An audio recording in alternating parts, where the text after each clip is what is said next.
A new study says there's a 70% chance that a recession will occur in the next 6 months.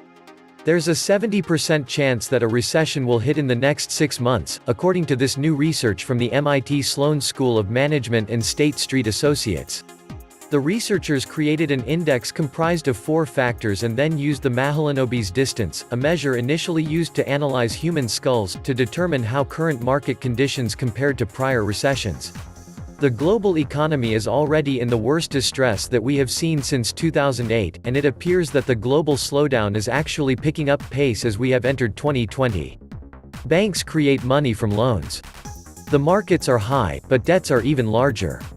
The economy booms on borrowed money until you hit the Minsky moment. The bankers have loaded our economy up with their debt products, but we've seen the Minsky moment coming. Our economy is on the edge of the precipice, and the last thing we need is any more problems. The banks were using stock gains to maintain liquidity. Powell wants to keep those banks afloat. Ultimately, stocks are just a part of that puzzle. I am still of the belief the economy was toast in 2008. The last 11 years as a form of life support. Pulling the plug is the decision that's faced today. Trillions in debt to squeeze out a miserable 1.8% GDP growth. The juice ain't worth the squeeze.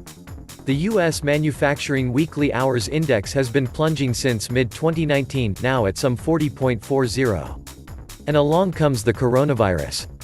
China did what everyone else did, but saw that their economy had filled up with the bankers' debt products before it crashed. China claiming everything is under control is ludicrous. The official numbers from China have said that the virus growth rate for the past 10 or so days has been linear, at approximately 3,000 to 4,000 cases per day. This has nothing to do with the growth rate of the virus and everything to do with test kit availability and the fact the testing labs are running at maximum capacity. If it's growing faster than they can test for it, it's out of control. In the last 24 hours, according to the World Health Organization, we had the most cases in a single day. The primary concern is not as much for the dead and dying, as it is for the millions of people not working, not out shopping and not traveling. Kind of cold-hearted but true. China is clearly lying about this virus. They'd never shave a few points of their GDP for the flu. 400 million people are now under lockdown. That's more than the entire population of the US. Locked it down, people can't produce or consume. Let's say 25% of the 400 million under lockdown are working age. That's 100 million people not going to work. China is an export and construction-based economy with a mountain of debt. Regional Chinese banks were already collapsing pre-virus.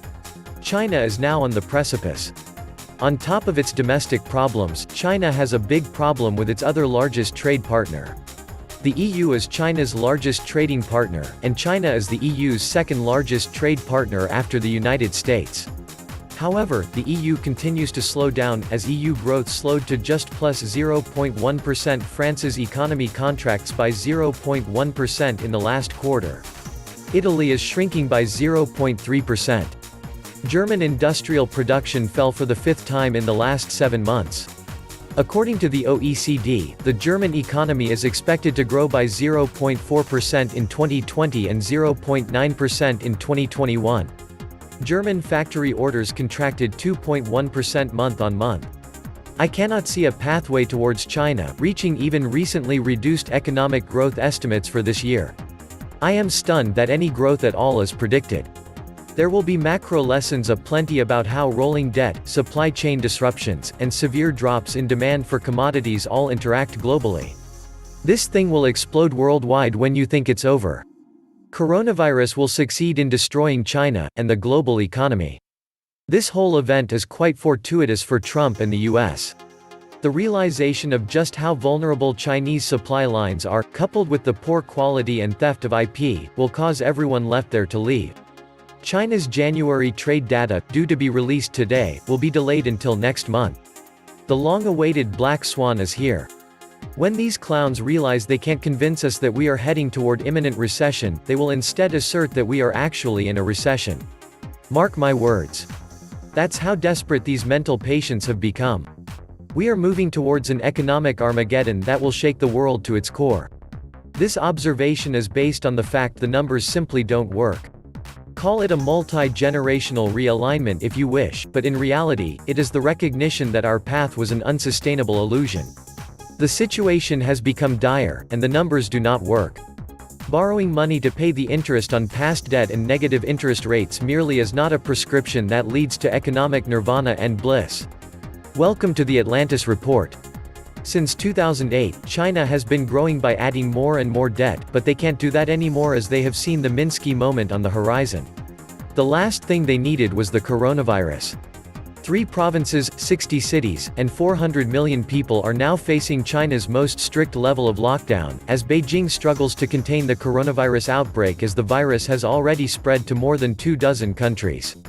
That's more than 400 million people forcibly locked inside their homes. Shutting down growth means disrupted supply chains. This could end with starvation and sickness. Said differently, coronavirus is not the only way that coronavirus will kill. When you quarantine 400 million indefinitely in the highest manufacturing regions, you're pretty much toast. The financial markets are about to get monkey hammered, and this time the Fed can do nothing. The dominoes are going to start falling, and when they do, it's going to go fast. Once the algo's circuit breakers trip, it is a race to the bottom. Even Goldman Sachs expects coronavirus to whack as much as 2% from global GDP in Q1, as a result of China's GDP growth sliding to 4% and, with China's economy now a quite material approximately 17% of the global economy. The collapse in economic contribution from Chinese tourism and trade. Not to mention crippled supply chains. It is now widely accepted that as China sneezes, the world will be impacted. Regardless of the supply chain disruption in China, which is significant. How are you going to quarantine this if it breaks out in a city in Europe or America? Although in recent weeks, equity and bond markets gave up some of their gains as uncertainty about the economic effects of the coronavirus weighed on investors' sentiment. The markets are still high, but debts are even higher. The banks are now getting direct injections on a daily basis via Fed repos. These idiots are printing billions a day, and it's going straight into the indexes. Powell has the balls even to say this when he and the rest of his whores are the ones jacking the markets. Since September 17, 2019, the New York Fed, with full awareness from Chairman Powell, has funneled more than $6.6 trillion in revolving loans to the trading houses of Wall Street with no vote in Congress and no disclosures as to what firms are receiving this money and why. The Federal Reserve continues to make the U.S. elite super rich richer and richer and even more powerful while the middle class worldwide gets poorer and disappears. The scheme, or better known as the Ponzi scheme. The U.S. elite super rich is delighted with the Federal Reserve. Jamie Dimon knows exactly what he wants. J.P. Morgan Chase has been fingered as the bank that contributed to the Federal Reserve having to intervene in the overnight loan market on September 17 of 2019, and every business day ever since. The Fed, through its money spigot, the New York Fed, has flooded Wall Street's trading houses with hundreds of billions of dollars weekly in cheap loans over the past 3 months. That cheap pre-announced source of liquidity has not only caused the stock market to set multiple new historic highs but has caused the stock of J.P. Morgan Chase to set multiple new historic highs as well. Jamie Dimon, the chairman and CEO of J.P. Morgan Chase, admitted on his quarterly earnings call with analysts that his bank had backed away from lending on September 17. That backing away contributed to the overnight lending rate spiking from an average of about 2% to 10% on September 17. That rate spike was used by the Federal Reserve to justify its interventions. The first of their kind since the financial crisis. Getting all their excuses in a row before things crash, it would appear. Priming the masses with their defense arguments for piling on debt instead of paying it down when they should have. When it all does come crashing down due to the unsustainable debt that never blinked while it kept rising. I wonder if Trump and his cronies will also remind people that the big idea of taking on that debt was Trump promised 4% plus growth that would magically pay down the debt. How will they explain that they failed to achieve either of these things and instead, simply saddled the younger generations with mountains more in debt and decades of misery? Never let a crisis go to waste, always an excuse to devalue the people's savings and prop up big government with artificially low interest rates, soon to be negative. When borrowing stops, creating money stops. It's a fractional reserve system. A slow down refers to the speed at which money changes hands. QE money is cheap money loaned to connected institutions and parties that then loan out that money, or so the story goes. Most of QE money is used to prop up an asset's price by manipulating supply and demand.